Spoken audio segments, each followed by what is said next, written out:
Hello and welcome back to my series where I go through all my different characters I own for zombicide fantasy and what they do and what role they provide. Today we're going to talk about Fengbao, which is from the set called Eternal Empire, which is an expansion to the core box called White Death. And like every other from Eternal Empire, she has a high focus on chi, which means that she really works best if you play by that rule set. So far that if you don't, she actually don't have a level 1 ability, which I had an entire video about why I think she is an interesting concept, but not really helping a lot of the character when you're playing them in other scenario than in the Eternal Empire scenario. So what does Fengbao do? And again, excuse me if I mispronounce her name. Well, in level 1 she have a chi ability where you basically have this chi point where you can spend one of them once per turn to activate her ability, which give her 2 dice combat. Now if we look at, for example, her bow that normally have 2 dices, it will be very simple. Like instead of just having 2, you actually end up having 4 dices for 1 attack, which also makes it a chi attack, meaning it can eliminate something like things protected by the warden zombie. And that's the whole point of chi, is to deal with the new mechanics introduced in that expansion. Now in level 3 she gets 1 free range action, which is basically once per turn for free. Instead of using any of her other actions, she can use 1 free range attack with a bow or a crossbow. Or you can choose to have hit and run. Now hit and run is actually a really interesting ability, especially for an archer who doesn't want to be in combat, because what it does is basically if you eliminate a zombie, you get a free move action. Meaning either you can, if you, let's say like this, you can move forward because you eliminate all the zombies in a zone, or you can move away so the zombie can hit you. Or even in situation where you have, like, if there's 2 zombies and you manage to eliminate one of them, but you cannot eliminate the rest, you can just move out without any penalty. Which personally I think hit and run is a really good ability. Especially for survival of characters that jumps in to do something risky to eliminate high ranking zombies. But I don't know, and I haven't found any big situation where I think range focused character really needs it.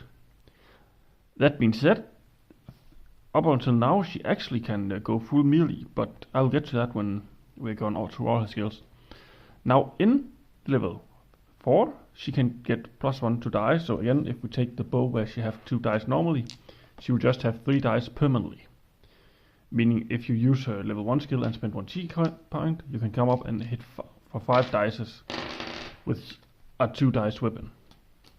Which I personally think it's probably a really interesting skill if you're having her in a range position.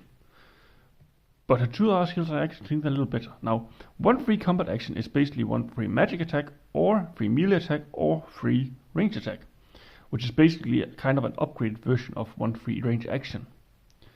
You can use them for all kinds of combat actions. So that is one of the points where, I mean, if you actually look at her skills, she has a skill that works very well in melee in all of her levels. So I find it, I won't say that she's a jack of all trades kind of character. She is mainly focusing on range. But if you are unlucky and not finding the good range weapon and finding the good melee weapon, you can use her as a melee character. Now her last skills is marksman, and I think this is a quintessential skill from all archers, because what I'm normally using ranged characters for is eliminating high priority zombies like runners, necromancers, now I also have wolves and rats and all of that would normally be protected by something like brutes or walkers. Because what it does is basically Normally, when you're using a range attack into a zone, there are this. Let's see if we can find it. There are this charge of which one you will hit first. Like here, you can see you will hit a brute, then walkers, then runner. But with marksman, you get to choose which one you reach. So in this one here, where the runner is the more dangerous one, you can decide to hit this one instead of the walker, making yourself more safe or eliminating high priority targets like, again, necromancer, which should be your main focus as it is on the field. All in all, I think she's a really good ranger that have the potential to go full melee if you need to. Now, one skill I didn't talk about was her guard skills. Now, guards are these NPCs. Let's see, I have one here, which also were introduced in the White Death, which basically function with every turn you can give them one of your actions to do something, like a range attack or a move action or a melee actions. And all about how many there are in one space, they will receive the same order. Now, normally will only do 1 damage, meaning they cannot deal with something like a brute. But thanks to if Fengbao orders them to take the shot off with a range action, they go out and deal 2 damage instead of the normal 1, which I find really, really good for using of the NPC, because I always liked the idea of them being able to deal with most of the zombies, and all characters that had that guard skill simply just have a little advantage over some of them who does not. But again, it's all up to what the situation is, but I personally like the damage range really well, especially if you play on a map with a wall where they are divided and most of the guards are on top of the wall. So yeah, all in all, she's a really interesting character, and I personally really like her. And of course, this is a model, which shows her having her bow and getting ready for attack, just as her artwork is. I'm a little sad that they decided to put this. I know why they did it, because then it's easy to find out what their skills do, but it kind of obscures the artworks a little bit, and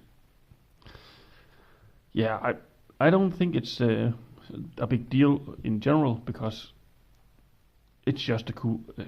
They just look cool, but I really like the old ones where you could see the entire artwork. But it makes sense to use this space for something else. So yeah, that was yeah, and then there's her bow. If you find her bow that you can keep in a shot, it's actually a really good bow and actually works really well with marksmanship, because many high priority zombies are not can be dealt with only one part of damage. And you can see if I can focus on it.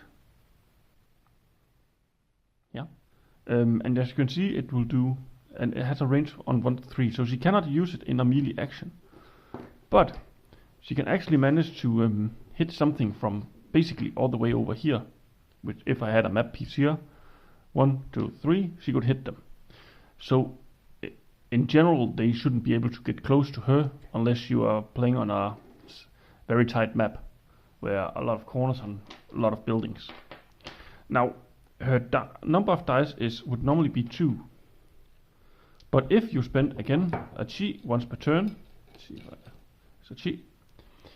Once per turn, you can actually roll 4 dice, which will stack with have +1 die to range attack, giving her a lot of dice to roll with.